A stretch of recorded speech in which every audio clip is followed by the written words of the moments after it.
Hello, loves. Hello, hello. Hills here from the Blue Flame. How are we all doing? From the moment of this recording, which is being facilitated on the feast day of St. Patrick, the feast day of St. Valentine's, Patrick. There's a lot going on around the time of St. Patrick's Day as well, but today, this moment, as I'm sitting here with all of you, it is the 14th of February, and it is the holiday of St. Valentine. We just came through a super powerful Friday the 13th holiday for which I facilitated an oracle card transmission. If you are called to it, come on over to the Blue Flame Apothecary on Circle at 2:47 p.m. Pacific time yesterday, as we moved through those powerful, intuitive, creational energies of the Friday the 13th, those very Venusian, divine feminine movements. Saturn, that expression of the divine masculine that is Saturn, the Lord of Dharma, Karma, the Lord of Time, that movement of our structures and foundations, shifted into the 0 degree, passing through the axis mundi of the astrological wheel, and is now in Aries.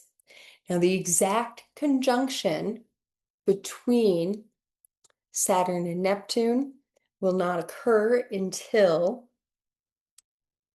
5:08 a.m. Pacific time on the 20th of February. So we come through the Ring of Fire eclipse beforehand. The sun shifts from Aquarius into Pisces before we come into that exact moment of conjunction.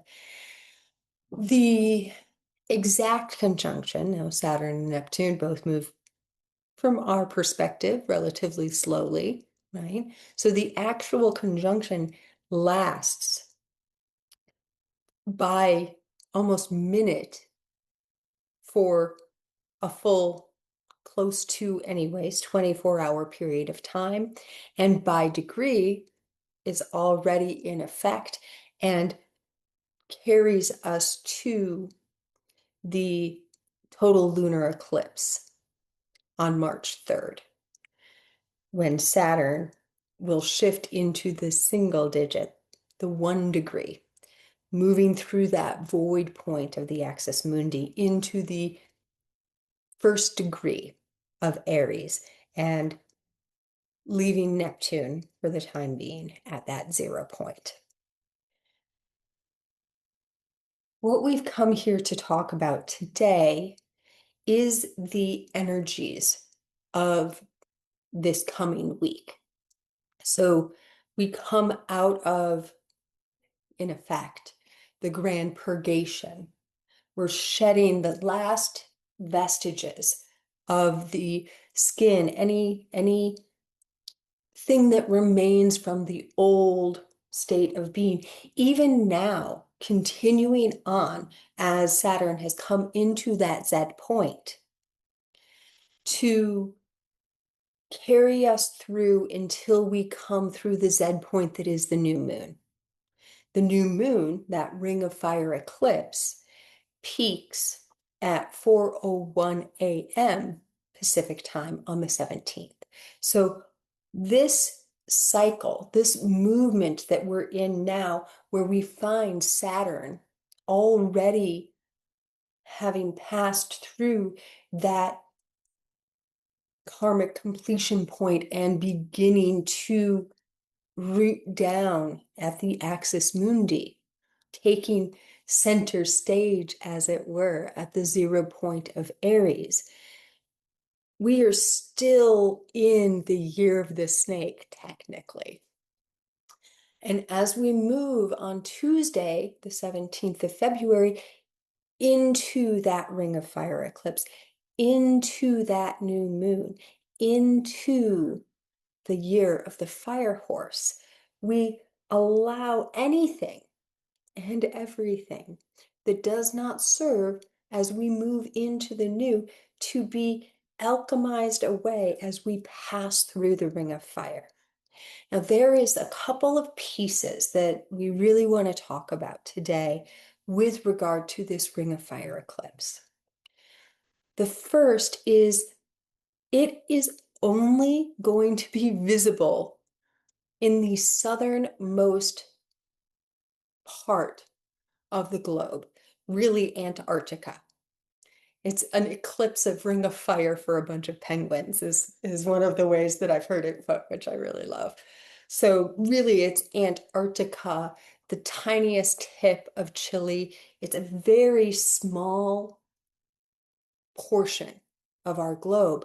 But when we feel into the expression of the South Pole of Antarctica, and we can feel how this eclipse, this new moon, is occurring at the 28 of Aquarius, whereas the North Node is still in Pisces. Part of what we're experiencing in this is an activation of the nodal shift that's going to occur in July and August. And then when we remember that the true effects of an eclipse are not necessarily instantaneous, though we start to feel them before and after. And this is bringing us into the eclipse wormhole. We're touching into where we're going, but we're also touching into where we've been, the South Pole. The South Pole. When we get to the eclipse cycle of August, we're going to be starting to feel South Node eclipses in Leo.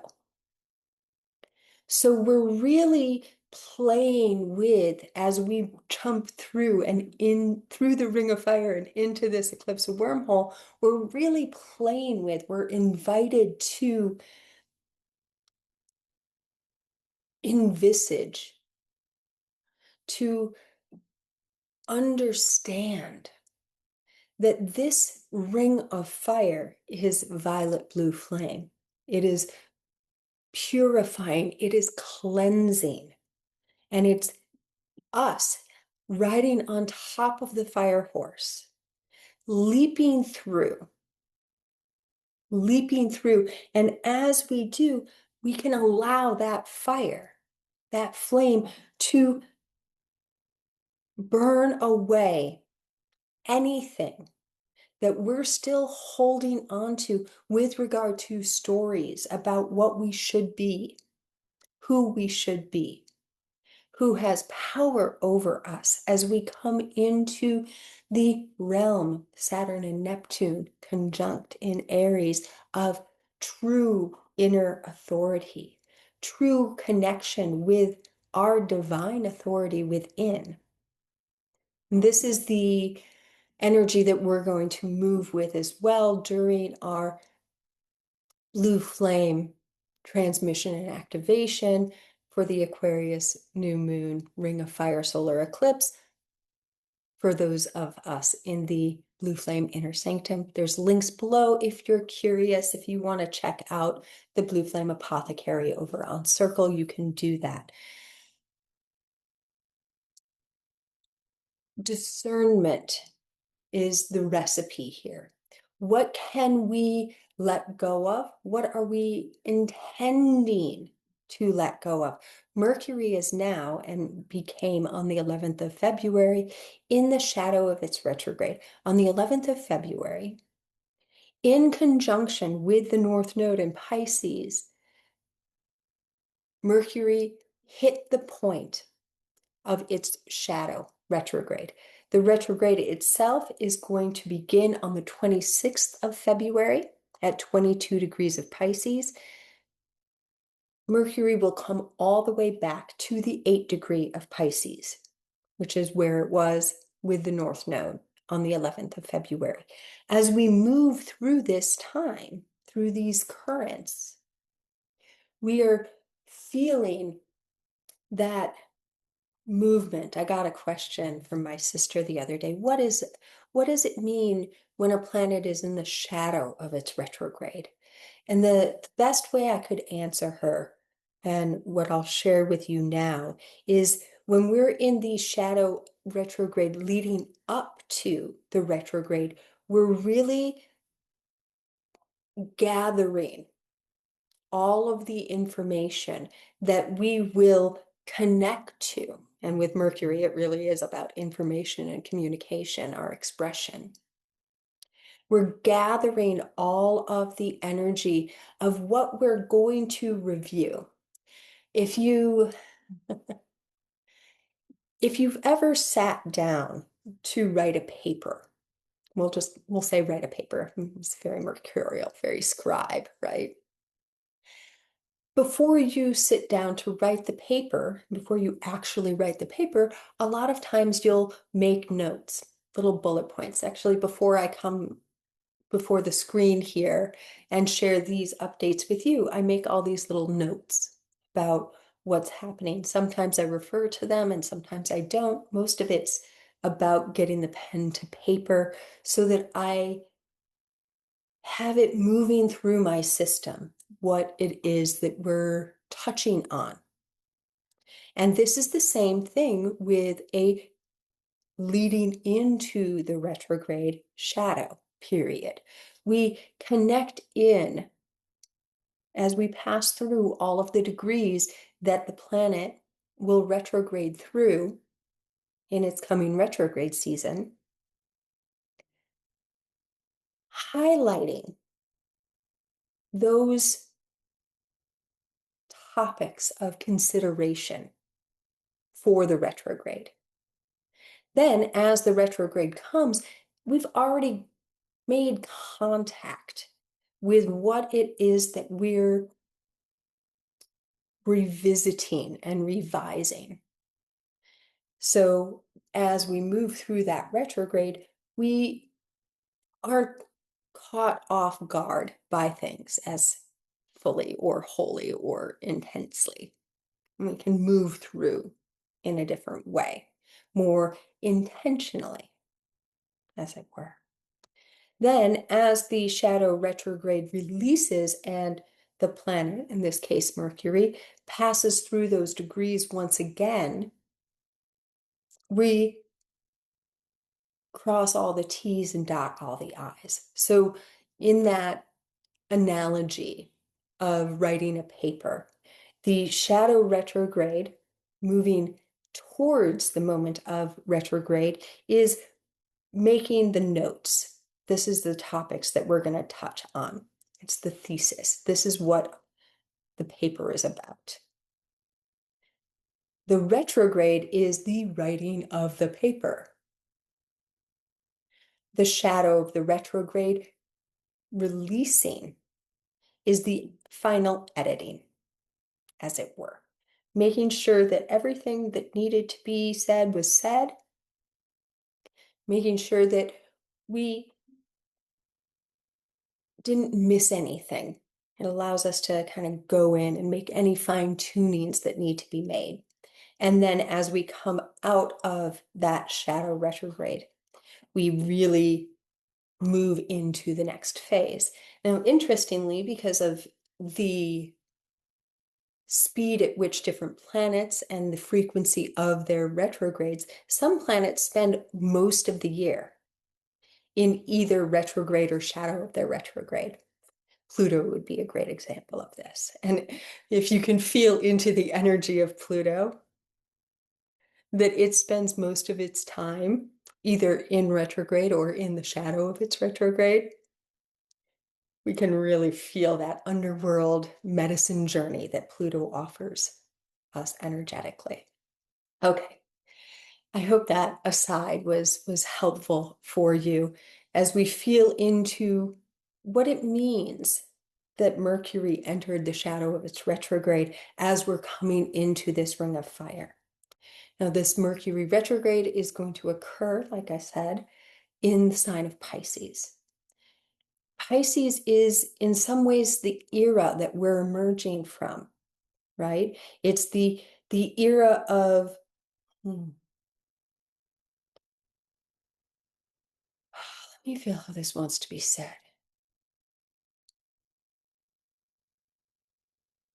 Dogmatic spiritualism.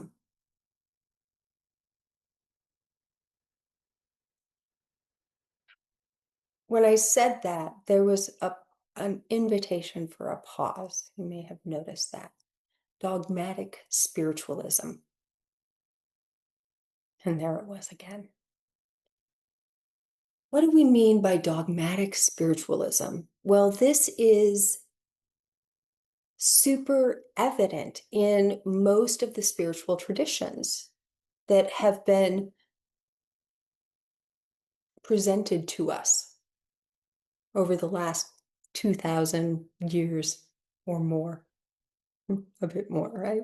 We could probably say the last 8,000 years or so. These are the monotheistic religions, of course, right? Lots of rules, lots of laws, lots of you can eat this, you can't eat that. This is the only way is through me. It's one specific person placed on a pillar to be the Messiah, to be the guru, to be the leader, to be the idol. And only through following rigidly the teachings prescribed by that being could one attain enlightenment, go to heaven, so on and so forth. This era that we're coming into, which has been called the New Earth, it has been called the Aquarian Age, is the release of that sort of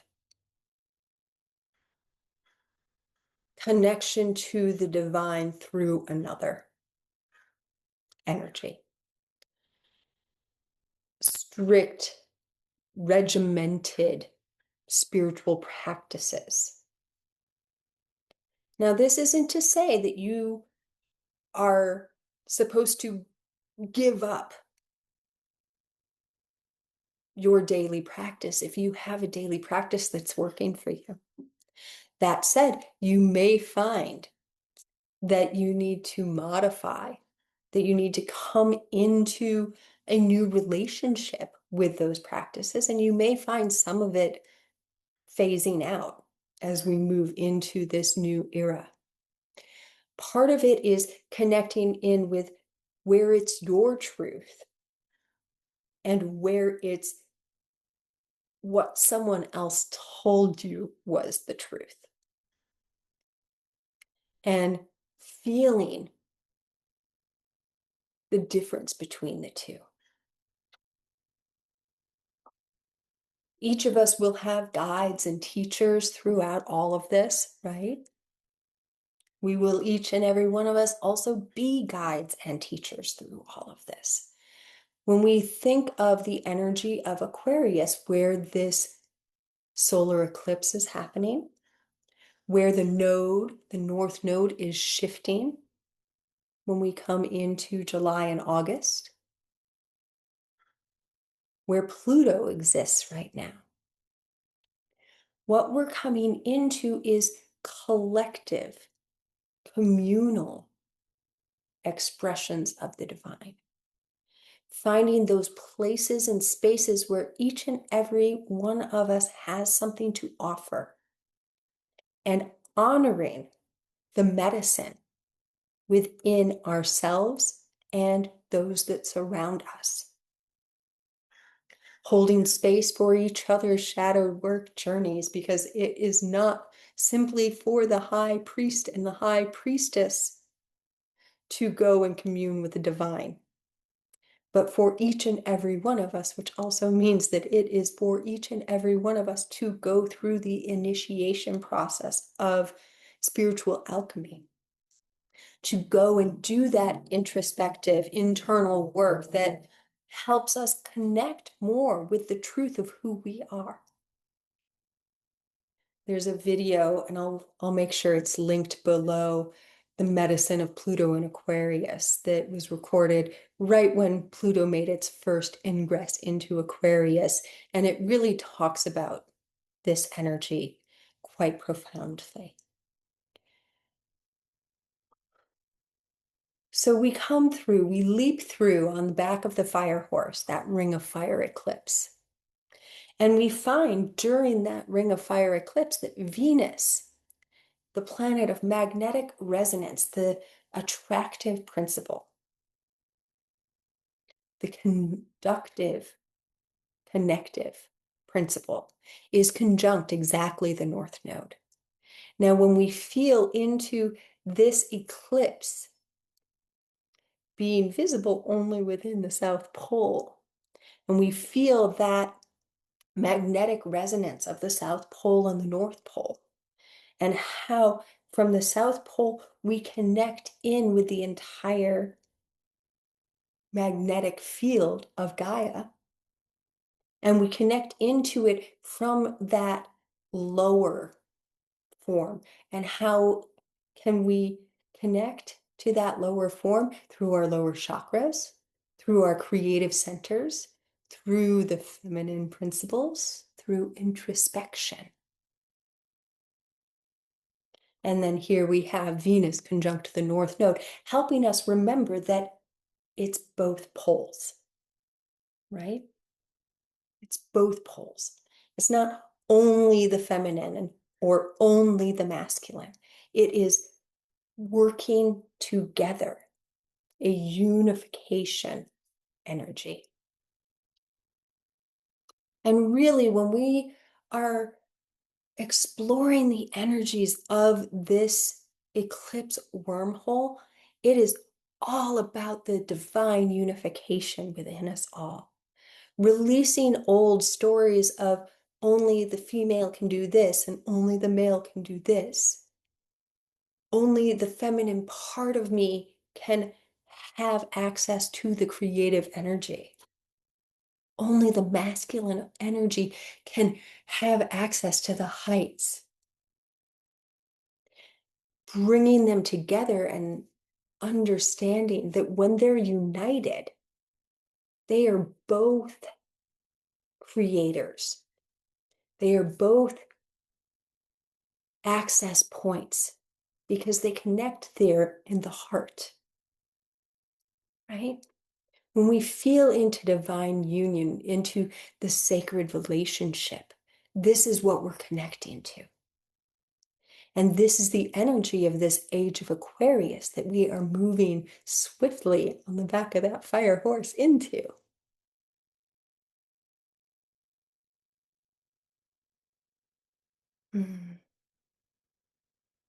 Shortly after the eclipse peaks, we find the sun shifting into the 0 degree of Pisces,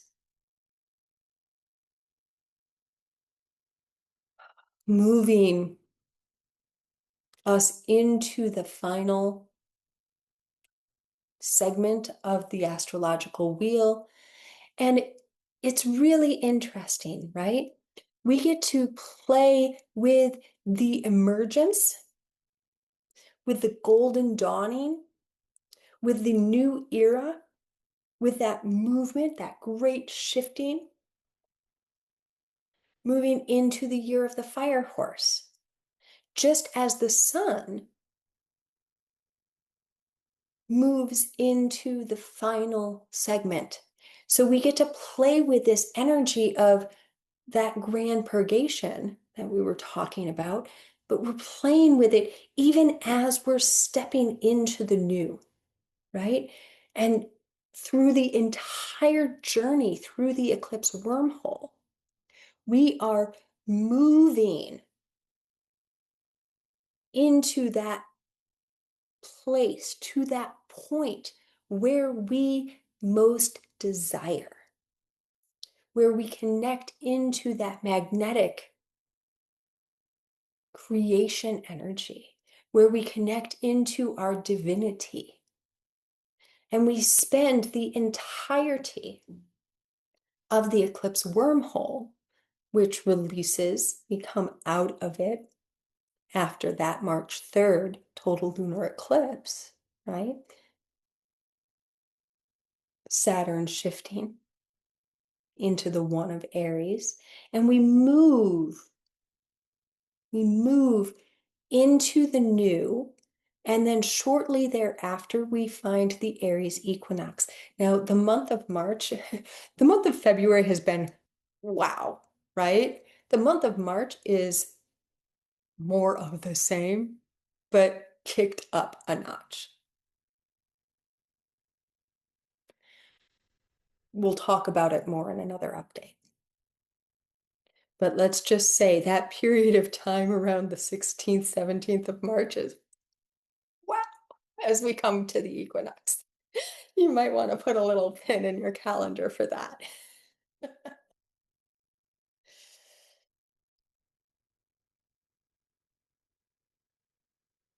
The exact conjunction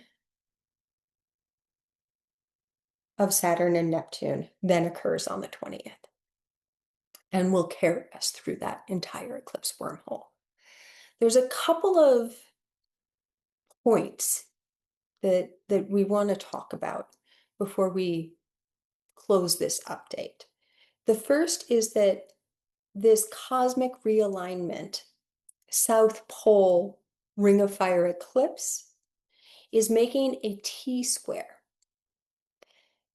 It's almost exactly square the now direct Uranus and Taurus.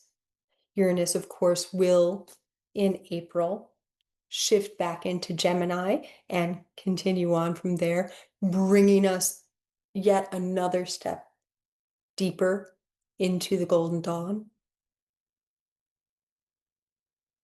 We find the sun and the moon at 28 of Aquarius. This is the second to last. We have one more new moon at 28 degrees as we come out of the eclipse wormhole. We have Uranus at 27, still conjunct Algol, the third eye of Medusa. And directly across the wheel, or pretty closely across the wheel, from the sun and the moon, we have the asteroid named for Magdalena.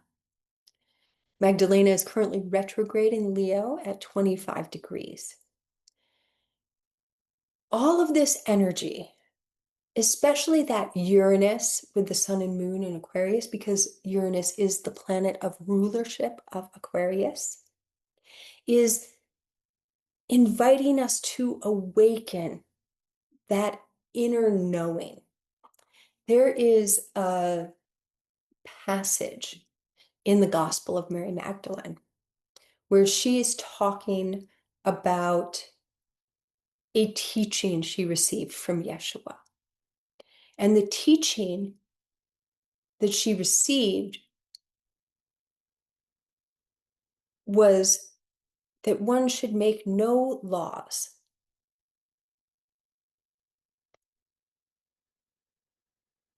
except those that have already been prescribed.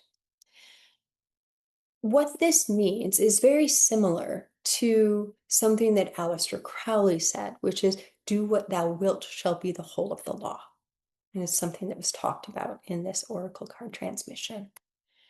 The energy, what is being spoken here is that the full quote from Yeshua, paraphrased, is make no laws other than those that have already been laid down before you, lest you become a slave or beholden to them.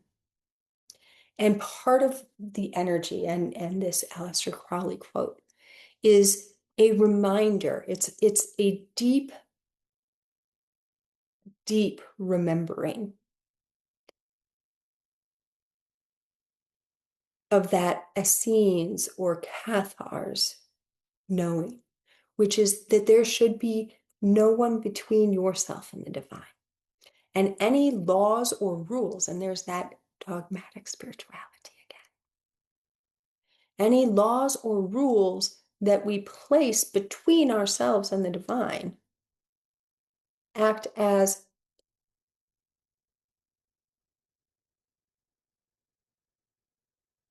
modes of separation.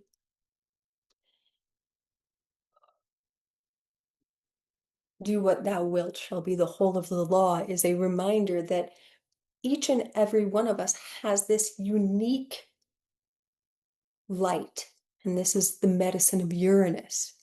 Each and every one of us has this unique light, this ability to be an expression of the divine that is unique to us each individually. No one else has the same DNA as you. And this includes identical twins. There's tiny, tiny, tiny infinitesimal differences. Each and every one of us is necessary as part of the story.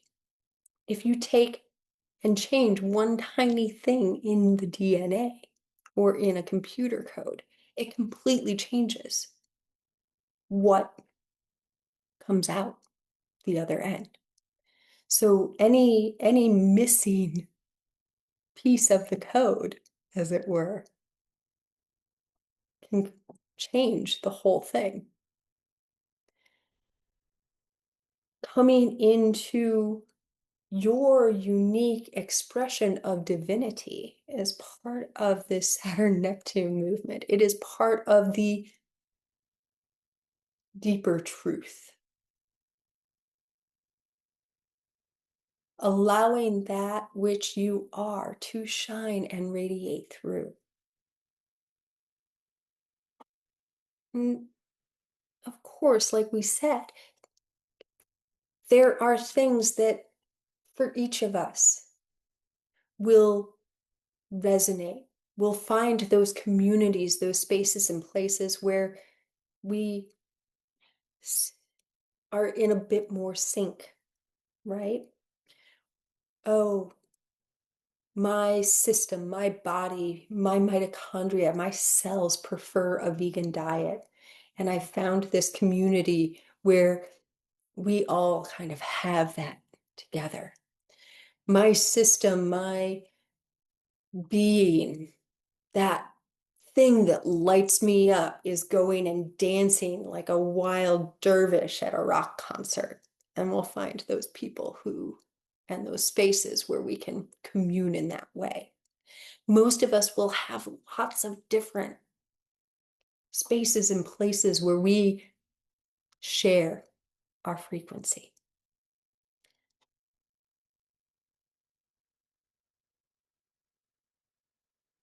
Magdalena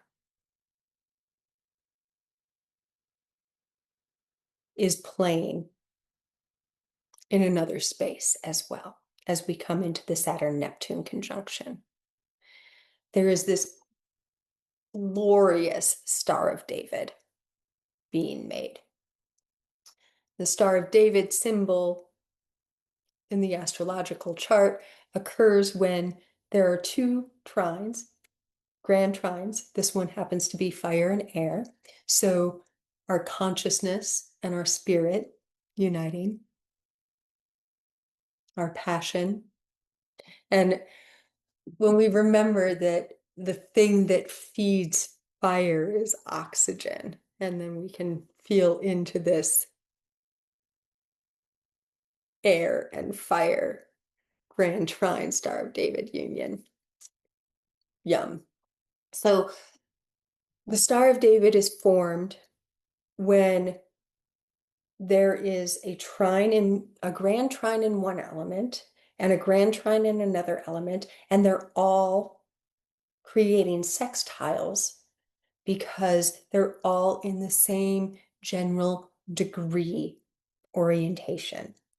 We'll start with the air because loosely the Ring of Fire solar eclipse is part of this as well, but it's really because of the shifting, the continued movement of the planets in Aquarius that this locks into place, and it really starts to lock into place on that 20th during that Saturn-Neptune conjunction.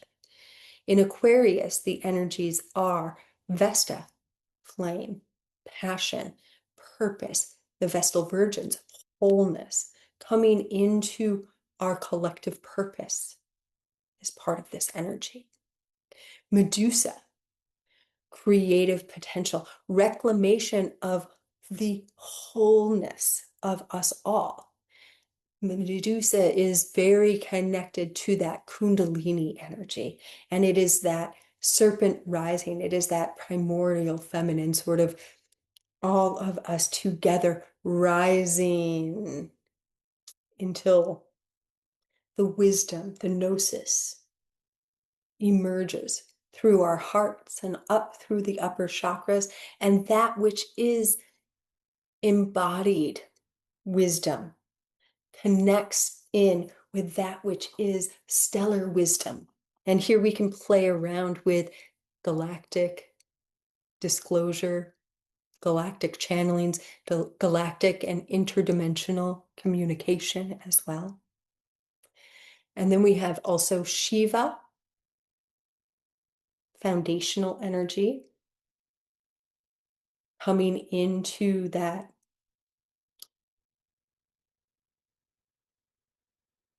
consciousness, expanded with space held for that. And Mars, I am purpose driven. So we have this fiery energy of Vesta and this fiery energy of Mars bookending this Aquarian point with Medusa and Shiva, these two energies of divine feminine and divine masculine in union, right? They are forming a grand air trine with Hygeia over in Gemini. Now, Hygeia has a very Uranian energy. It is healing energy. It is that white light. It is the Reiki. It is the light which we share with one another. That frequency exchange. It is very quick, fast-acting healing energy. Health. The symbol for Hygeia is the double serpent rising up the rod. It's also the symbol for the American Medical Association. Now, a little further apace, we also have Isis, which is regeneration and rebirth energy as well in Gemini. And this is connected because of what's going on in Sagittarius, across from Hygeia and Isis.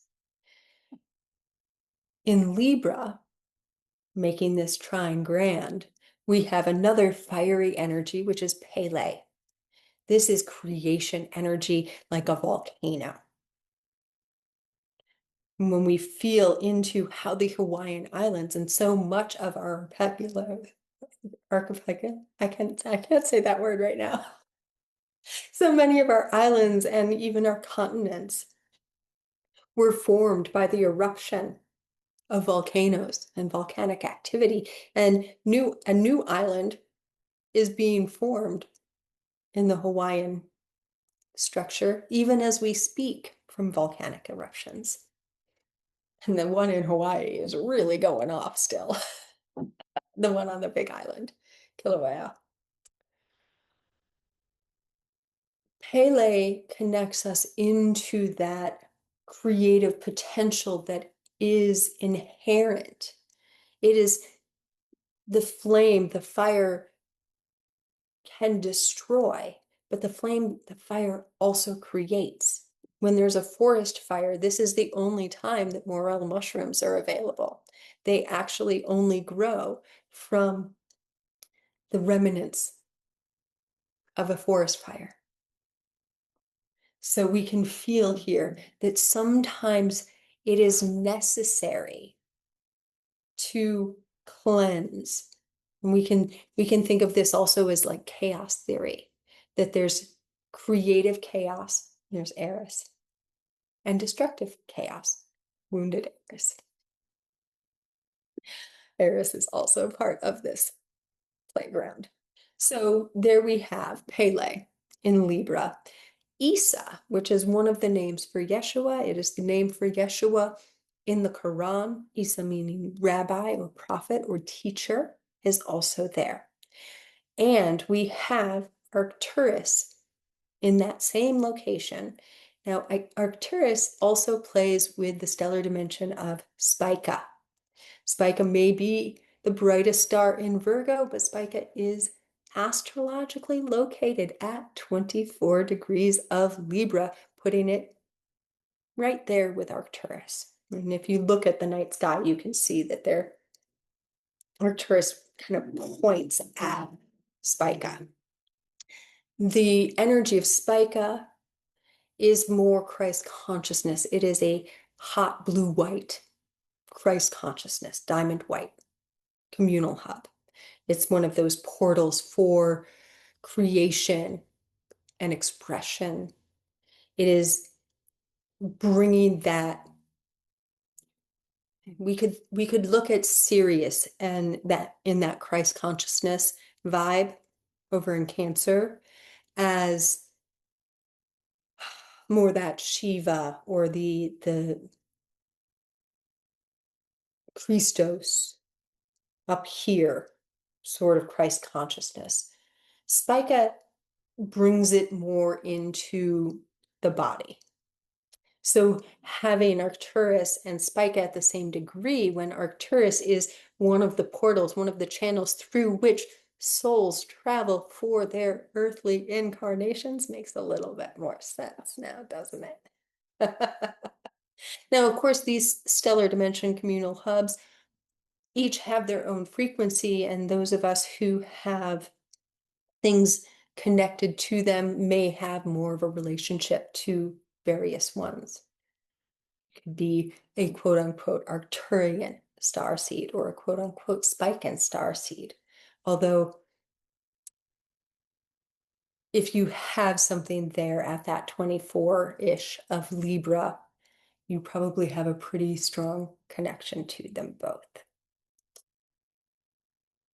In the fire grand trine, in Aries, we have Chiron and Eris, moving towards a closer and closer conjunction. The exact conjunction won't occur until we emerge on to the other side of the eclipse wormhole, thereabouts, kind of right around that time.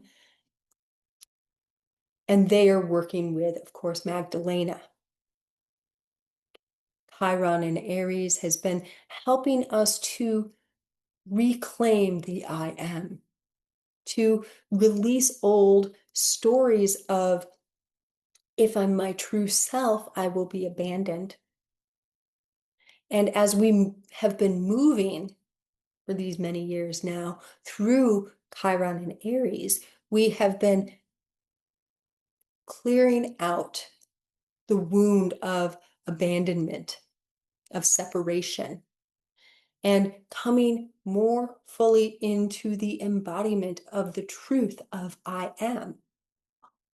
This year, Chiron will make its first shift into Taurus and we'll start a new cycle. So many new cycles beginning this year. So many new cycles beginning this year.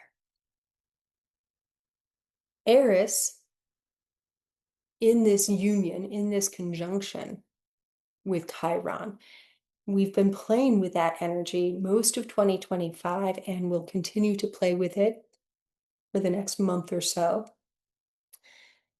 Helps us to come into contact with the, let me feel how this wants to be said, because it's very,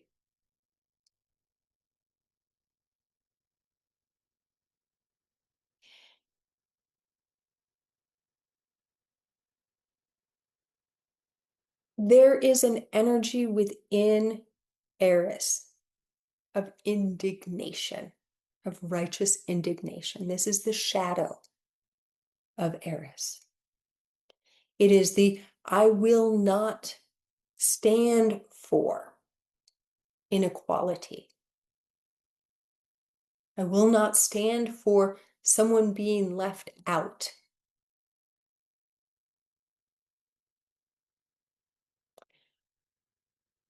Part of what we're moving through with this conjunction between Chiron and Eris has been a movement towards that inner authority that we were talking about earlier, and that we're really going to move through in the new moon circle.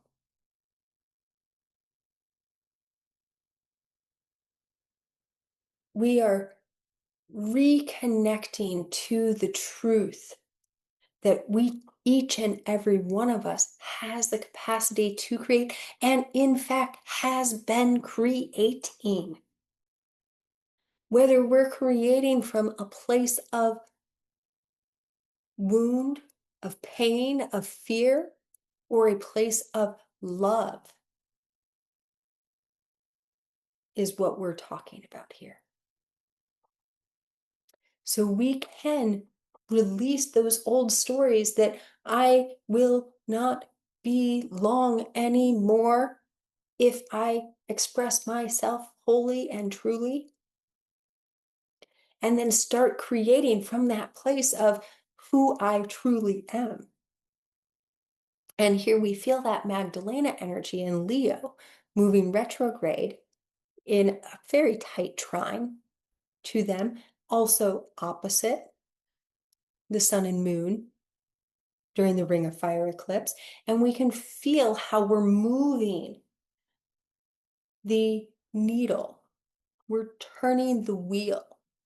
We're saying this is the time when everybody gets a seat at the table. And clearing up any old stories about who can sit there, who belongs. And then rounding out this Star of David, this six-pointed star, the six being that moment numerologically when you have gone far enough down the path that it would be a longer journey to try and go back to where you started than it is to continue on. We find the galactic center in Sagittarius and Eltanin, one of the eyes of the dragon. And we can start to release stories also here about our will power, about our willpower in connection with our sight. And feel how if we're not grounded, if we're not solid in our foundations, if we're not running our power center from a space of love and truth, what we see in the world is a reflection of that. And if we are grounded in our truth, now remember, Sagittarius is adventurous. It is higher learning. It is that drive for, it is that fire, that passion for highest truth. So we see more, we see farther when our roots are strong. And that brings us back to the axis mundi, where Saturn and Neptune right now are. The axis mundi, the tree of life, the central channel of the earth and of each and every one of us. And this ring of fire eclipse connecting to the South Pole of that axis mundi as well. Oh, this is one of those places and spaces in the grand cosmic weaving where it feels like you can't make this stuff up, except for that we all did, right? We're all part of this dream of creation magic that is occurring in the clockwork of all of the little action points. Yeah. I think this is where we close. Again, if you're feeling called to explore this oracle card transmission, come on over. The Rose Dragons is also still available as we move through. It's going to return to the inner sanctum on the 21st as the Saturn-Neptune conjunction really anchors in. I have a feeling there will be something new coming into its place. Everything, this oracle card transmission, the Rose Dragons, these are all in what I call the community hub. That is the atrium, the outer sanctum of the circle space for the Blue Flame Apothecary. And it's all free. Anyone can come and join. Please, if it calls to you, it would be an honor to welcome you. The inner sanctum, where there's lots and lots and lots of alchemical master classes and frequency transmissions and meditations, and where our Aquarius Ring of Fire eclipse circle will take place, is a step into the door with a bit of a frequency energy exchange as an offering. It's not much, though. Accessibility is part of my mandate. However, you are called to travel through this magnificent portal, it is with so much and many loves that I share these weavings with you all. As always, in the always, from the dimensions of the all and beyond the beyond.